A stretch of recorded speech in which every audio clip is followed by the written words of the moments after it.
(7월 21일) 주일 예배를 시작하도록 하겠습니다. 여호와는 나의 목자시니 내게 부족함이 없으리로다. 그가 나를 푸른 풀밭에 누이시며 쉴만한 물가로 인도하시는도다. 내 영혼을 소생시키시고 자기 이름을 위하여 의의 길로 인도하시는도다. 내가 사망의 음침한 골짜기로 다닐지라도 해를 두려워하지 않을 것은 주께서 나와 함께 하심이라. 주의 지팡이와 막대기가 나를 안위하시나이다. 주께서 내 원수의 목전에서 내게 상을 차려주시고 기름을 내 머리에 부으셨으니 내 잔이 넘치나이다. 아멘. 내 평생에 선하심과 인자하심이 반드시 나를 따르리니 내가 여호와의 집에 영원히 살리로다. 아멘. 저희들을 창세전에 택정하시고 여기까지 인도해 주신 주님, 오늘 예배 가운데 임재하여 주시고 이 예배가 신령과 진정으로 드려지는 예배가 되게 하여 주시옵소서. 이 모든 말씀 거룩하신 예수님의 이름으로 기도합니다. 아멘. 찬송가 1장입니다. 만복의 근원 하나님, 온 백성 찬송 드리고 저 천사여 찬송하세. 찬송 성부 성자 성령. 아멘. 사도신경 하심으로 시간으로 마치겠습니다.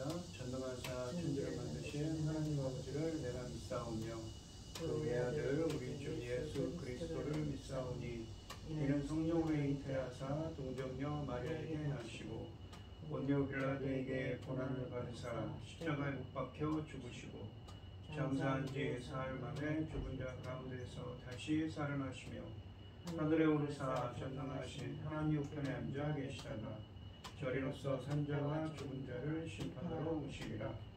성령을 믿사오며 거룩한 공예와 성도가 서로 교통하는 것과 죄를 사하여 주시는 것과 몸이 다시 사는 것과 영원히 사는 것을 믿사옵나이다. 아멘. 교독론 34번입니다. 우리의 능력이 되시는 하나님을 향하여 기쁘게 노래하며 야곱의 하나님을 향하여 즐거이 소리칠지어다. 길을 읊으며 소고를 치고 아름다운 소금에 비파를 아우를지어다. 초하루와 구름과 우리의 명절에 나팔을 불지어다. 이는 이스라엘의 유래요 야곱의 하나님의 규례로다. 하나님이 애굽 땅을 치러 나아가시던 때에 요셉의 족속 중에 이를 증거로 세우셨도다. 거기서 내가 알지 못하던 말씀을 들었나니 이르시되 내가 그의 어깨에서 짐을 벗기고 그의 손에서 광주리를 놓게 하였도다. 네가 고난 중에 부르짖음에 내가 너를 건졌고 우레소리와 은밀한 곳에서 내게 응답하며 무리와 물가에서 너를 시험하였도다. 내 백성이여 들으라. 내가 네게 증언하리라. 이스라엘이여 내게 듣기를 원하노라. 너희 중에 다른 신을 두지 말며 이방 신에게 절하지 말지어다.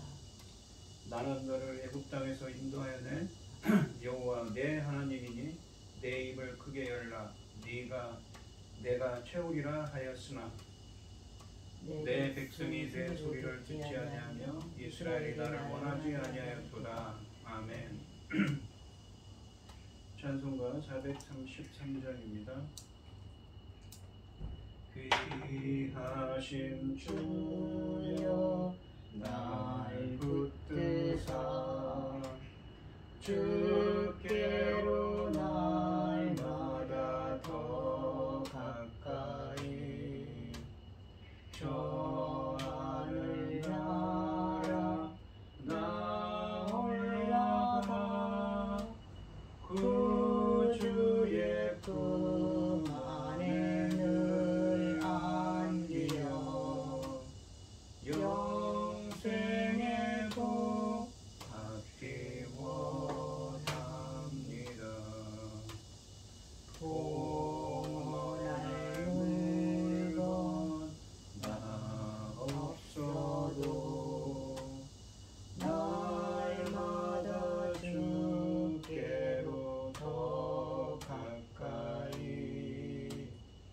내 죄를 주께 다 고하니 주님의 보혈로 날 씻으사 눈보다 더 비게 하옵소서.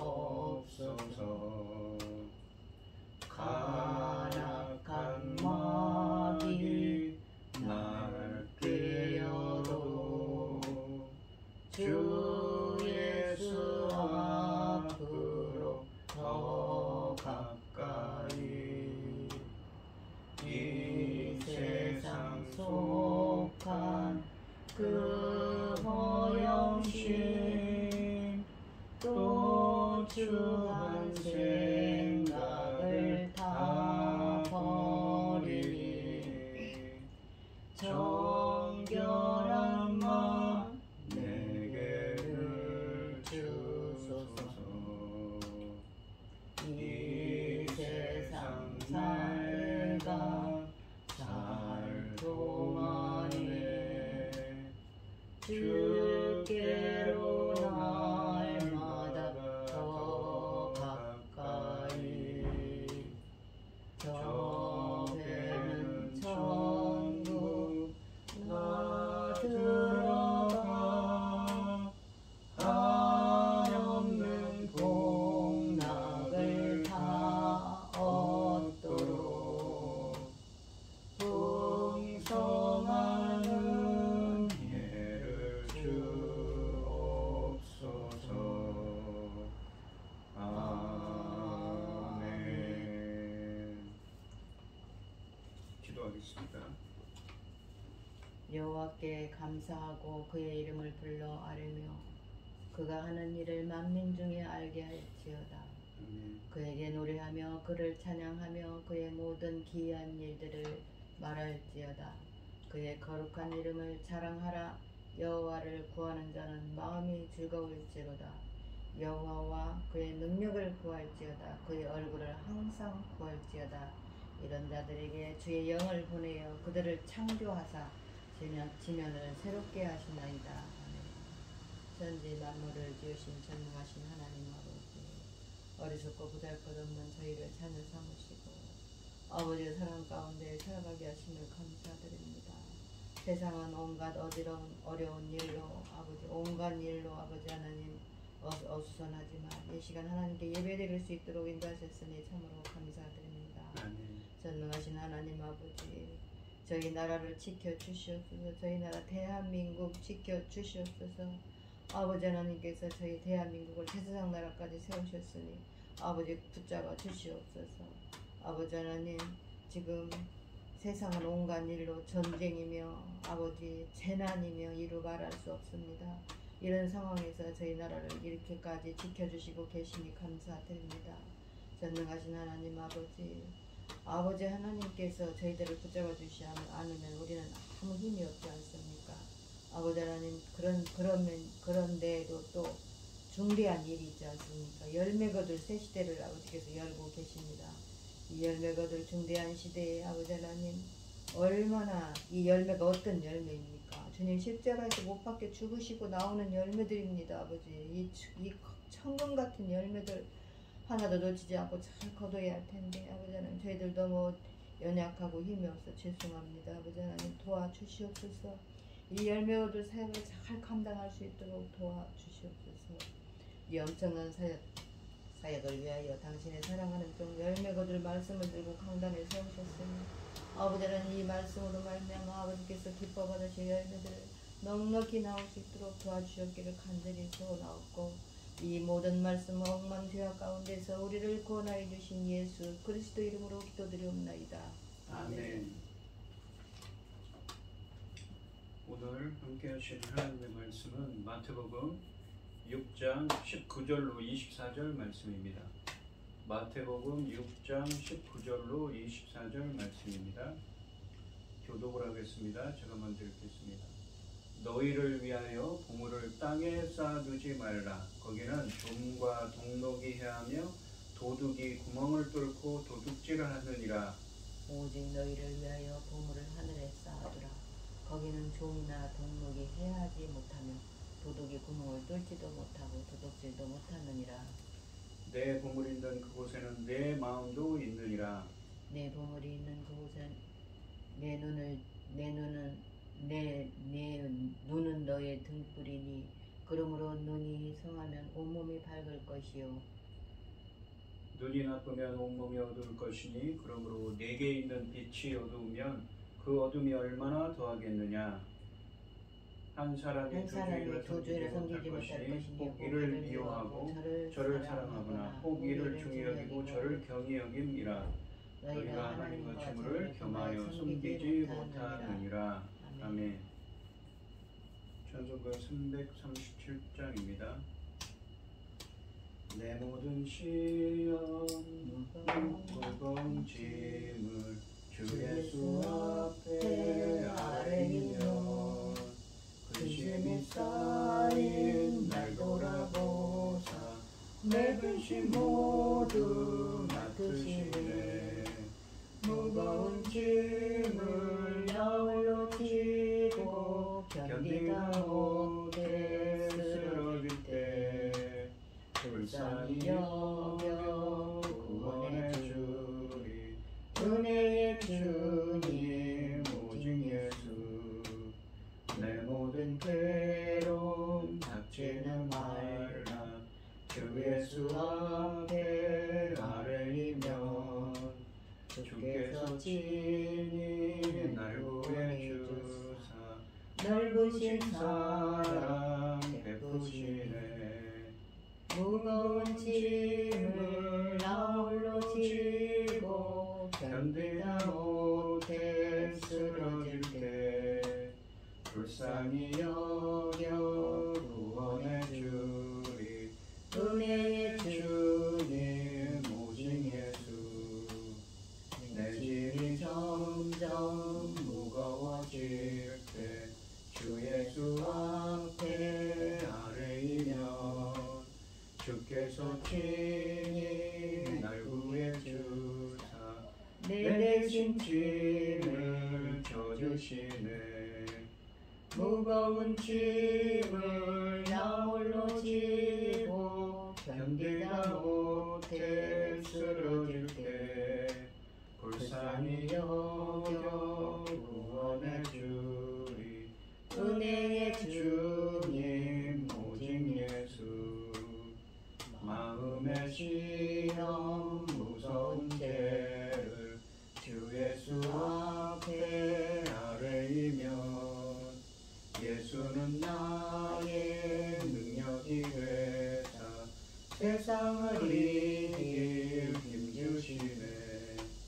무거운 짐을 나 홀로 지고 견디다 못해 쓰러질 때 불쌍히 여겨 구원해 주리. 은혜의 주님 오직 예수. 아멘. 오늘 함께 하실 하나님의 말씀의 제목은 보물을 하늘에 쌓아두라입니다. 이 마태복음 5장부터 7장까지 말씀은 예수님께서 이 가버나움 인근의 산 위에서 제자들에게 하신 말씀입니다. 그래서 이 마태복음 5장부터 7장까지 말씀을 산상수훈 혹은 산상설교라고 부르고 계십니다. 산상수훈에서 예수님의 제자들이 천국 백성으로서 어떤 삶을 살아야 하는지 또는 어떤 사람이 천국 백성인지 설명하고 계십니다. 이 마태복음 6장 1절로 18절, 그러니까 오늘 본문 말씀 앞에 있는 말씀에서 유대인들의 종교행위 세 가지에 대한 이야기를 했습니다. 구제와 기도와 금식에 대한 이야기를 했습니다.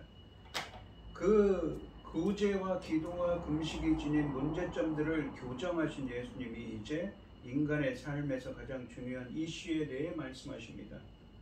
바로 재물에 대한, 물질에 대한 가르침입니다. 재물을 이 땅에 쌓으려 하지 말고 하늘에 쌓으라고 하십니다. 본문은 제자도와 재물의 관계를 다룹니다. 본문 말씀은 이 제자에게 재물이 있을 때 그 재물을 관대하게 나누어주고 하나님께만 충성할 것을 교훈하고 계십니다.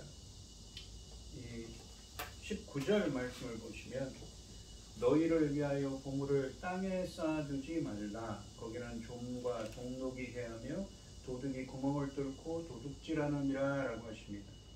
너희를 위하여 보물을 땅에 쌓아두지 말라 라고 하시는데 예수님은 이 땅에 자신을 위해 보물을 쌓는 행위를 중단하라고 말씀하십니다. 이것은 하던 일을 멈추라는 뜻이지요. 재물을 땅에 쌓아둠으로써 삶의 안정을 추구하는 일이 얼마나 어리석은지는 이 누가복음 12장 15절로 21절의 한 부자의 비유에 잘 나타나 있습니다.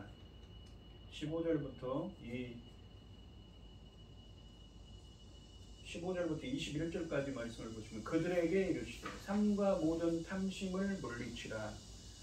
사람의 생명이 그 소유에 넉넉한 데 있지 아니하니라 하시고 또 비유로 그들에게 말하여 이르시되 한 부자가 그 밭에 소출이 풍성하매 심중에 생각하여 이르되 내가 곡식 쌓아둘 곳이 없으니 어찌할까 하고 또 이르되 내가 이렇게 하리라. 내 곡간을 헐고 더 크게 짓고 내 모든 곡식과 물건을 거기 쌓아두리라.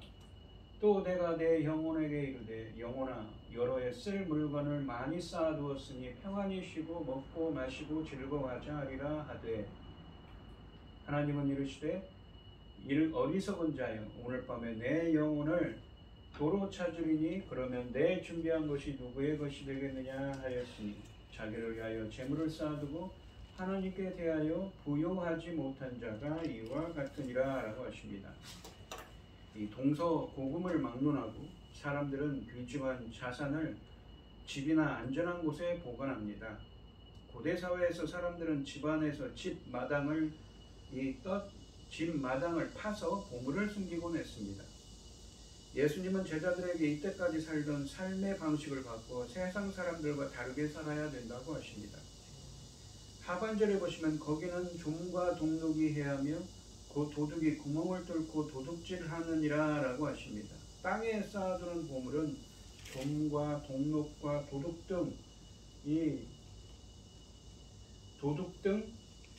이 세 가지 이유로 오래가지 못한다고 하십니다. 좀은 옷감이나 의복을 상하게 하고 갉아먹는 나비류의 애벌레입니다. 고대 사회에서 옷감은 특별히 귀중한 재물 중 하나였는데 이 좀은 이런 옷을 삭게 하는 것이었습니다. 또한 동록이라고 되어 있는데 이 말은 브로시스라는 헬라어를 사용했습니다. 쇠붙이의 부식으로 생기는 녹이 생기지요. 이 녹이 쓴다고 할 때 그 녹입니다. 이 녹을 의미하거나 또는 먹어 해치운다는 의미를 가지고 있습니다. 곡식과 광물질과 이빨 등의 파괴와 훼손에 대한 가장 보편적인 단어라고 되어 있습니다. 예를 들면 이 말라기서 3장 11절에서는 70인역 성경에서 이 브로시스가 나오는데 이 동록을 의미하는 헬라어 브로시스라는 말이 곡식을 먹어치우는 메뚜기 떼를 가리키는 데 사용되고 있습니다.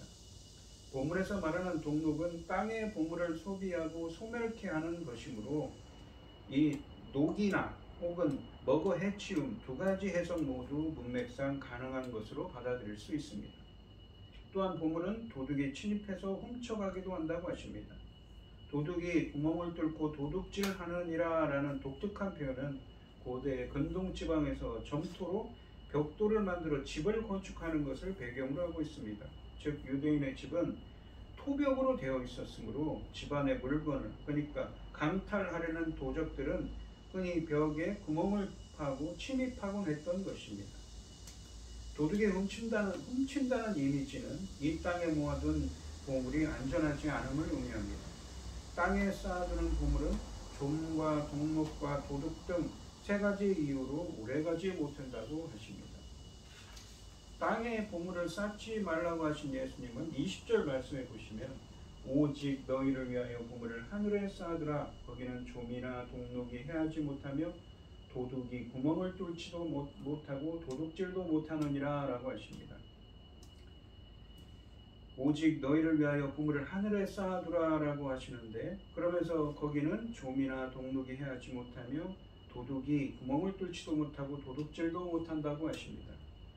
하늘에 쌓아두면 세상에 쌓은 불을 파괴하는 좀과 동록과 도둑이 어떠한 해도 끼칠 수 없다고 하십니다. 그렇다면 하늘의 보화를 쌓는다는 말은 무슨 뜻일까요?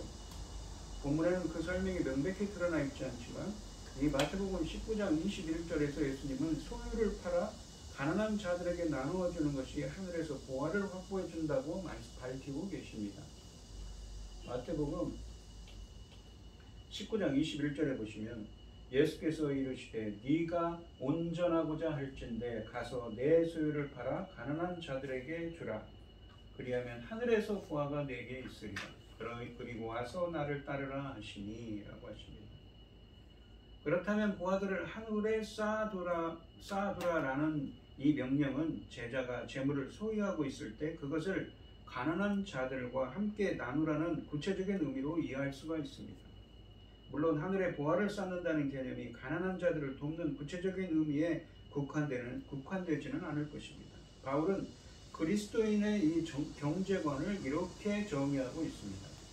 이 디모데전서 6장 17절로 19절 말씀을 보시면 네가 이 세대에서 부한 자들을 명하여 마음을 높이지 말고 정함이 없는 재물에 소망을 두지 말고 오직 우리에게 모든 것을 후히 주사 누리게 하시는 하나님께 두며 선을 행하고 선한 사업을 많이 하고 나누어 주기를 좋아하며 너그러운 자가 되게 하라 라고 하십니다. 즉 선한 일, 그러니까 선을 행하고 선한 사업을 많이 하라고 하지요. 선한 일, 하나님이 기뻐하시는 일을 하는 것이 하늘에 보화를 쌓아두는 것입니다. 이것은 이 세상에서 경제활동 자체를 하지 말라는 것이 아니라 재물을 하나님께서 원하시는 대로 하나님 뜻대로 사용하라는 뜻입니다. 제자에게 주어진 다양한 소유를 그 참된 소유권을 갖고 계신 하나님의 뜻대로 사용하기만 한다면 그 용도가 무엇이든지 제자는 보화들을 하늘에 쌓는 것이라고 할 수 있기 때문입니다. 이 마태복음 19장 21절부터 27절, 28절, 29절 말씀을 보시면 예수께서 이르시되 네가 온전하고자 할진대 가서 내 소유를 팔아 가난한 자들에게 주라. 그리하면 하늘에서 보화가 내게 있으리라. 그리고 와서 나를 따르라 하시니, 이게 한 젊은이가 부자인 젊은이에 대한 비유의 말씀을 하시는데 이에 베드로가 제자들이 왔습니다. 27절부터 29절까지는요. 베드로가 대답하여 이르되 보소서 우리가 모든 것을 버리고 주를 따랐사온즉, 예수님께서 제자들에게 그러죠. 베드로한테 어부한테 너는 나를 따르라 그러죠. 그런즉 우리가 무엇을 얻으리이까? 예수께서 이르시되 내가 진실로 너희에게 이르노니 세상이 새롭게 되어 인자가 자기 영광의 보좌에 앉을 때에 나를 따르는 너희도 12보좌에 앉아 이스라엘 12지파를 심판하리라. 또 내 이름을 위하여 집이나 형제나 자매나 부모나 자식이나 전토를 벌인 자마다 여러 배를 받고 또 영생을 상속하리라 라고 하십니다. 이 마태복음 19장 21절 말씀에서 예수님이 재물이 많은 청년에게 하신 말씀과 함께 본다면 이 문맥적으로 제자들이 예수님의 뜻대로 행하여 모든 것을 버리고 예수님을 따르는 제자가 된 것이 하늘의 보화를 쌓아두는 것이지요. 그리고 천국에서 영생을 상속하는 것을 의미합니다. 21절 말씀에 보시면 이 마태복음 6장 21절 말씀을 보시면 내 보물이 있는 그곳에는 내 마음도 있느니라 라고 하십니다. 이 21절 말씀은 19절부터 21절까지 말씀의 요지입니다. 핵심이 여기 들어있죠. 예수님이 하늘의 보물을 쌓으라고 하시는 이유는 우리의 보물이 있는 곳에 우리의 마음도 있기 때문이라고 하십니다. 21절 말씀은 인간 행동의 근원인 마음의 관점에서 19절과 20절 말씀의 의미를 밝혀줍니다. 보물은 마음의 관심과 헌신이 어디에 있는지를 확인해주는 시금석과도 같습니다. 우리의 마음이 어디를 향하는 거죠? 가장 많은 관심과 노력을 기울이는 곳에 우리의 마음이 있기 때문입니다. 우리가 가장 중요하다고 생각하는 것이 우리 마음을 가득 채우고 있습니다. 땅 위에 재물을 쌓아두는 사람은 하늘에 계신 아버지의 뜻보다는 세상 일에 더 많은 관심과 노력을 기울일 수밖에 없습니다. 그러므로 우리가 재물을 하늘에 쌓으면 우리 삶은 항상 하늘을 향해 있을 것입니다. 이 말씀은 재물도 중요하지만 더 중요한 것은 마음이라고 하는 것입니다. 마음이 하늘에 있다고 하면서도 자신의 보물을 자신만을 위해 쌓아두고 하나님의 뜻대로 사용하는 데 인색하다면 그 마음은 땅에 있는 것으로 판명될 뿐입니다. 마음을 하늘에 두는 제자는 마땅히 자신의 모든 소유를 하나님께 맡기고 하늘의 보화를 쌓음으로써, 그러니까 아까도 마태복음 19장 말씀처럼 하나님의 뜻대로 그 행함으로써 이 구제 등을 뜻하는 것이지요. 선교도 있을 것이고 구제도 있을 것이고 자기 마음의 진정성을 입증할 수 있다고 하십니다. 이 마태복음 6장 22절 23절 말씀을 보시면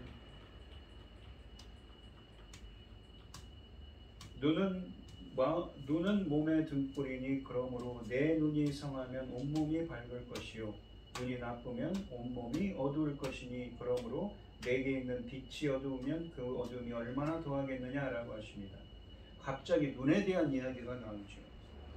이 마태복음 6장 19절로 21절의 재물에 대한 말씀과 그리고 또한 23절 말씀 뒤에 있는 24절의 재물에 대한 가르침 사이에, 그러니까 재물에 대한 가르침과 재물에 대한 가르침 사이에 이 22절로 23절 말씀에서 눈에 대한 가르침이 등장하는 것이 문맥에 잘 어울리지 않는 것처럼 보입니다.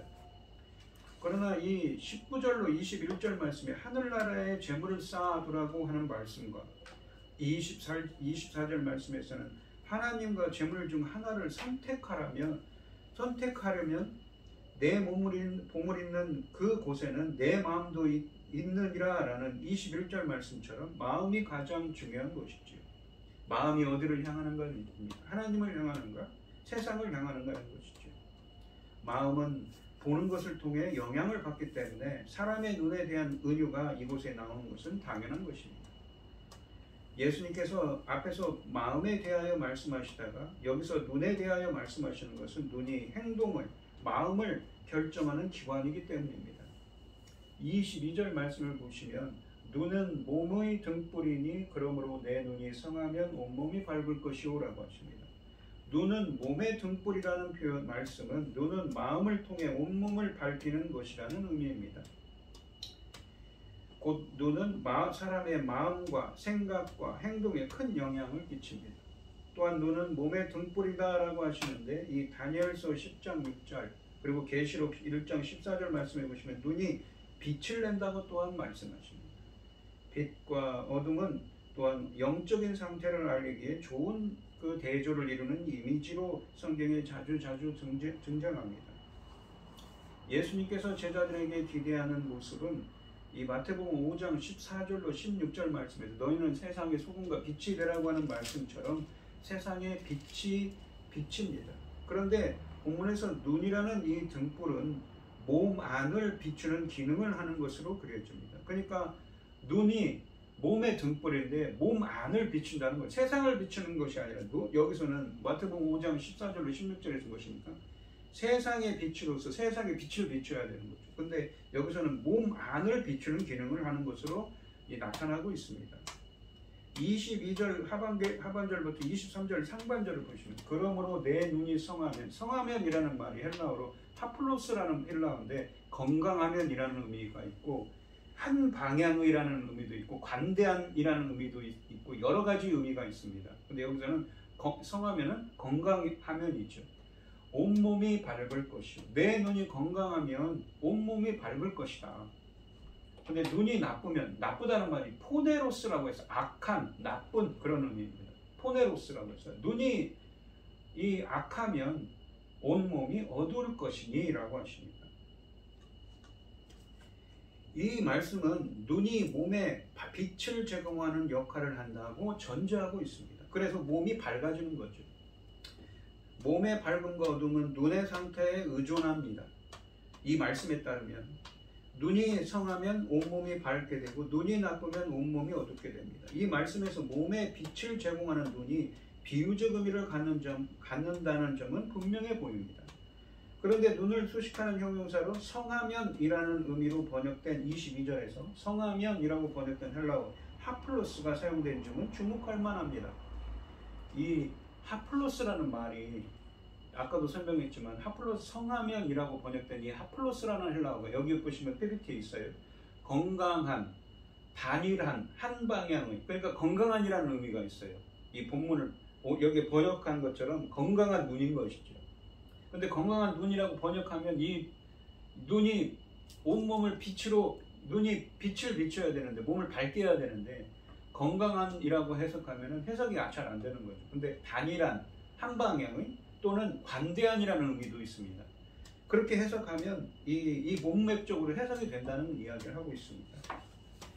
성하면이라고 번역된 하플로스는 건강한의 의미 외에도 단일한, 한 방향 또는 관대한이라는 의미도 있습니다. 그러니까 세 가지 의미가 있는 거죠. 그렇다면 육체적인 눈을 수식하는데 다소 어색한 하플로스를 사용한 것은 이 단어의 다중적인 여러 가지 의미를 주목하게 하려는 것이 분명합니다. 곧 문자적인 눈을 수식하는 면에서는 건강한이라는 표면적인 의미를 뜻하면서도 눈의 비유적 기능과 관련해서는 단일한, 한 방향의 또는 관대한이라는 이 의미를 생각하게 하려는 것으로 보입니다. 실제로 문맥에서 비추어 볼 때 하플로스의 다중적 의미들은 잘 어울리고 있습니다. 먼저 앞에 있는 19절로 21절 말씀에서 재물을 하늘에 쌓아두라는 재물을 하나님의 뜻대로 사용하라는 교훈이 주어졌는데, 그와 연결해 본다면 여기서 하플로스는 어떤 의미가 더 가깝습니까? 관대한이라는 의미가 잘 어울립니다. 이 경우 나쁜으로 번역된 이 포네로스라는 23절에서 이 나쁜, 눈이 나쁜 눈 할 때 나쁜은 인색한의 의미로 이해될 수 있습니다. 흥미롭게도 이 마태복음 20장 15절에서 관대함과 악함을 대조하고 있습니다. 이 마태복음 20장 1절로 20장 1절로 16절까지 말씀에 포도원 품꾼 비유가 있습니다. 근데 품꾼들이 어쩌습니까? 주인이 먼저 와서 아침부터 일한 사람도 한 데나리온을 주고 늦게 온 사람도 한 데나리온을 줍니다. 그러니까 먼저 와서 일한 일꾼들도 한 데나리온, 가장 늦게 온 일꾼에게도 똑같이 한 데나리온의 품삯을 지불하자 먼저 온 일꾼들이 불평을 했고, 주인은 마태복음 20장 15절 말씀에서 이렇게 말합니다. 내 것을 가지고 내 뜻대로 할 것이 아니냐, 내가 선함으로 네가 악하게 보느냐라고 얘기를 합니다. 주님이 여기서 내가는 선하신 주님이죠. 악하다는 것은 포네로스라는 헬라어를 사용했습니다. 오늘 이 마태복음 6장 23절에는 나쁜 눈이 나쁘다 할 때 그 나쁜이라는 표현을 썼습니다. 이 본문에서 늦게 온 사람을 관대하게 대하는 것은 선한 태도이며, 관대함을 비판하는 태도는 악한 것, 그러니까 포네로스입니다. 23절 말씀에서는 눈이 나쁘다라고 할 때 그 헬라어죠. 악한의 의미도 있습니다. 예수님의 제자의 관대한 재물 사용은 제자 자신에게 빛을 제공하고, 그 결과 마태복음 5장 16절 말씀처럼 제자가 세상의 빛으로 드러나게 됩니다. 한편 뒤에 이은 24절 말씀에서 하나님과 재물을 겸하여 섬기지 말고 하나님만을 섬기라는 교훈이 주어지는데, 이와 연결해 본다면 하나님만을 섬기다라고 한다면 이 하플로스는 어떤 의미입니까? 하플로스가 아까는 관대한이라는 의미도 이게 관대하게 재물로 베풀러라 그런 의미가 있을 건데, 한 방향으로 하나님만을 섬겨라라고 할 때는 단일한 한 방향의 의미이겠지요. 이 하나님만을 섬기라는 교훈이 주어지는데, 이와 연결해 볼 때 여기서는 하플로스는 단일한, 나뉘지 않는 한 방향의라는 의미가 잘 어울립니다. 그리고 23절 하반절을 보시면 그러므로 내게 있는 빛이 어두우면 그 어둠이 얼마나 더하겠느냐라고 하십니다. 눈에 관련된 비유의 부정적인 측면을 부각하여 비유를 마무리합니다. 그러므로 내게 있는 빛이, 내게 있는이라고 되어 있는, 내 속에 있는이라는 의미입니다. 빛이 어두우면 그 어둠이 얼마나 더 심하겠느냐라고 하십니다. 나쁜 눈을 가진 자, 곧 하나님의 뜻대로 재물을 사용하는 데 인색하고 탐욕스러운 자는, 그러니까 이 빛이 어둡다는 것은, 내게 있는 빛이 어둡다는 것은 이 문맥적으로 무엇입니까? 눈이 나쁘면 온몸이 어둡지 않습니까? 그러니까 눈이 나빠서 온몸이 어두워졌어요. 빛이 그 어두우면 그 어둠이 더 더하겠느냐라는 거죠. 근데 아까도 설명드렸듯이 눈이 나쁜 건 무엇입니까? 관대하지 못한 거죠. 그 안에 있는 빛이 어둠으로 가득 차 있어서 세상의 빛을 비추기는커녕 그 자신이 어둠이 되고 맙니다. 그러니까 이 나쁜 눈을 가진 자, 곧 하나님의 뜻대로 재물을 사용하는 데 인색하고 탐욕스러운 자는 그 안에 빛이 없고 어둠으로 가득 차 있어서 세상에 빛을 비추기는커녕 그 자신이 어둠이 되고 맙니다. 이러한 자는 어떻습니까? 마태복음 5장 13절 말씀에 맛을 잃은 소금처럼 하나님께 버림을 당하는 운명을 피할 수 없을 것입니다. 이처럼 예수님의 제자의 재물 사용은 제자의 정체성과 뗄래야 뗄 수 없는 관계를 갖고 있다고 말씀하고 계신 것이지요. 이 24절 말씀을 보시면 한 사람이 두 주인을 섬기지 못할 것이니 혹 이를 미워하고 저를 사랑하거나 혹 이를 중히 여기고 저를 경히 여김이라. 너희가 하나님과 재물을 겸하여 섬기지 못하느니라 라고 하십니다. 24절 말씀은 앞의 두 부분의 교훈들과 긴밀하게 연결됩니다. 두 종류, 그러니까 19절로 21절 말씀에서는 하늘에 이 보화를 쌓아두라고 하지요. 보물을 하늘에 쌓아두라고 하고 땅에 쌓아두지 말라고 했습니다. 그리고는 22절, 23절에서는 무엇입니까? 눈이 성한 자, 두 종류의 눈이 나쁜 자에 대한 이야기를 했습니다. 그리고 이 여기에서는 두 주인에 대한 이야기를 하고 24절에서는 하고 있습니다. 좀 더 구체적으로 하나님을 섬기는 자는 좋은 눈을 가진 자, 그리고 보화를 하늘에 쌓아놓는 자가 연결됩니다. 그와 반해서 재물을 섬기는 자는 나쁜 눈을 가진 자, 그리고 보화를 땅에 쌓아두는 자와 연결됩니다. 한 사람이 두 주인을 섬기지 못할 것이니 라는 말씀은 종은 한 주인만 섬길 때 그 주인을 제대로 섬길 수 있다는 의미입니다. 예수님은 이러한 원리를 두 가지 대칭적인 이 현상으로 설명하셨습니다. 혹 이를 미워하고 저를 사랑하거나 혹 이를 중히 여기고 저를 경히 여김이라 라고 하십니다. 이는 주인에 대한 헌신이 나뉘지 않고 전적으로 한쪽에 집중되어야 하는 당위성을 더욱 강조하고 있는 것입니다. 이렇듯 두 주인과 관련된 교훈의 의도는 결론에서 분명해집니다. 너희가 하나님과 재물을 겸하여 섬기지 못하느니라 라고 하십니다. 현실적으로 제자들은 하나님을 섬기면서 동시에 재물도 섬길 수 있다고 생각할지 모릅니다. 하지만 하나님께서 기대하시는 바는 오로지 당신께만 충성심을 보이는 것입니다. 따라서 하나님을 섬기면서 재물도 함께 섬긴다는 것은 도무지 불가능한 것입니다.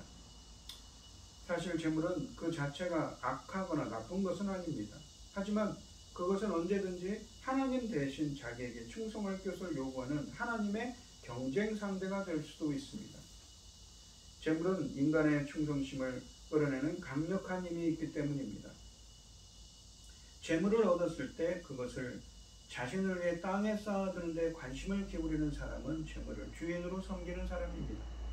그에 반해서 재물을 획득하였을 때 그 재물에 대한 하나님의 뜻을 깊이 상고하고 그분의 뜻에 따라 그 재물을 사용하는 사람은 하나님을 주인으로 섬기는 사람입니다. 그리고 바로 그러한 사람이 하늘의 보화들을 쌓아두는 사람입니다. 오늘 본문 말씀을 보시면 재물의 노예가 되거나 재물로 인해 진정한 그리스도인의 자세가 흔들림이 없이 이 세상의 부를 소유할 수 있는 사람은 그리 흔치 않습니다. 신약 성경에서 재물을 경계할 것을 특히 강조하는 것은 바로 이러한 까닭에서입니다. 가장 중요한 것은 사람의 마음이 어디에 있느냐 하는 것입니다. 그렇다고 해서 반드시 가난하게 살아야 한다는 뜻은 결코 아니며 그리스도인이라면 누구나 자신의 부와 재산이 제자로서의 직분에 손상을 입히는 일이 없도록 항상 세심한 주의를 기울일 필요가 있다는 것입니다. 예수님께서는 우리에게 하나님의 뜻과 계획에 대한 완벽한 헌신을 요구하십니다. 이것이 바로 보물을 하늘에 쌓아두라는 말씀의 참된 의미입니다. 자기를 위해서는 재산을 모으면서도 하나님께 대하여 보유하지 못한 자, 누가복음 12장 15절로 21절에 나오는 어리석은 부자와 같습니다. 이 오늘 본문 말씀을 보시면 이 산상수훈에서 제자들 물질에 대한 이야기를 하고 있습니다. 근데 이 보물을 하늘에 쌓아두라고 하시죠.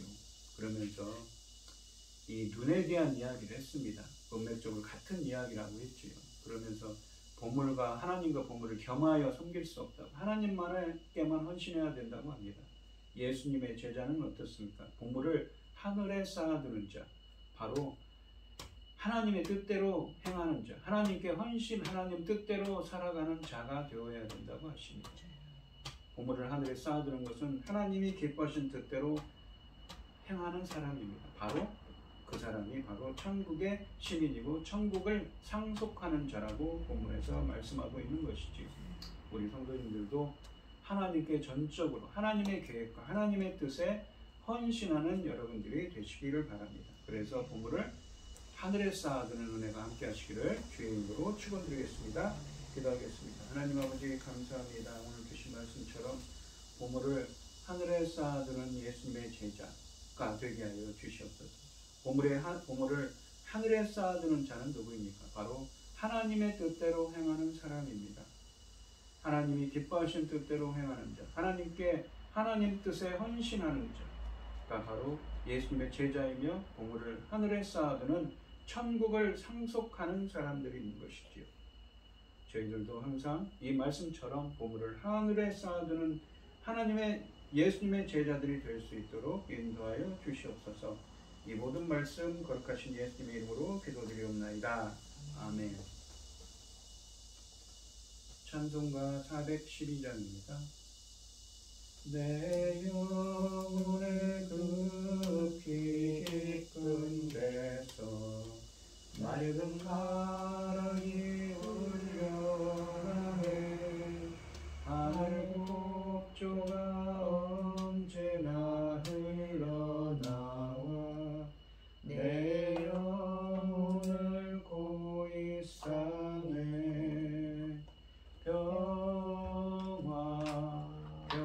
평화로다 하늘 위에서 내려오네. 그 사랑의 물결이 영원토록 내 영혼을 덮으소서. 내 마음속에 솟아난 이 평화는 길이 붙인 노래로다. 나의 보화를 캐내어 가져갈 자 그 아무도 없으리라.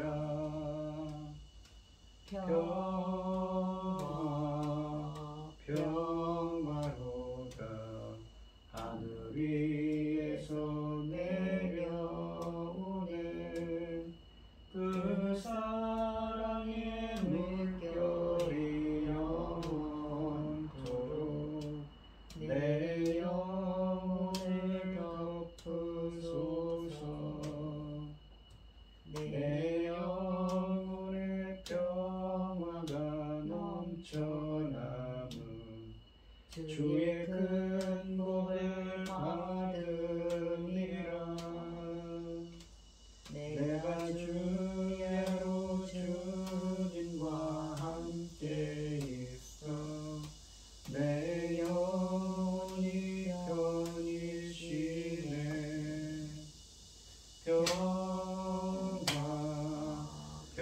평화로다 하늘 위에서 내려오네. 그 사랑의 물결이 영원토록 내 영혼을 덮으소서. 이 땅 위에 험한 길 가는 동안 참된 평화가 어디 있나. 우리 모두 다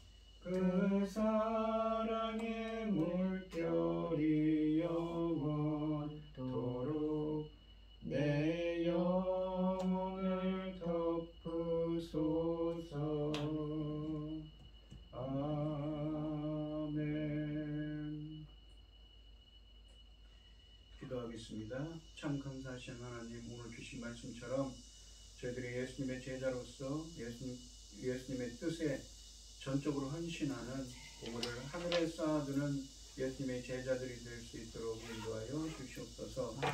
우리에게 모든 것을 주신 하나님, 오늘도 거룩한 주일에 이렇게 불러 모아주시고 예배드리게 하여 주셔서 감사드립니다. 오늘 이 시간 주님께 받은 은혜가 한량없사오니 하나님께서 주신 많은 은혜와 사랑에 감사드리며 주님께 귀한 예물을 드리는 손길들이 있습니다.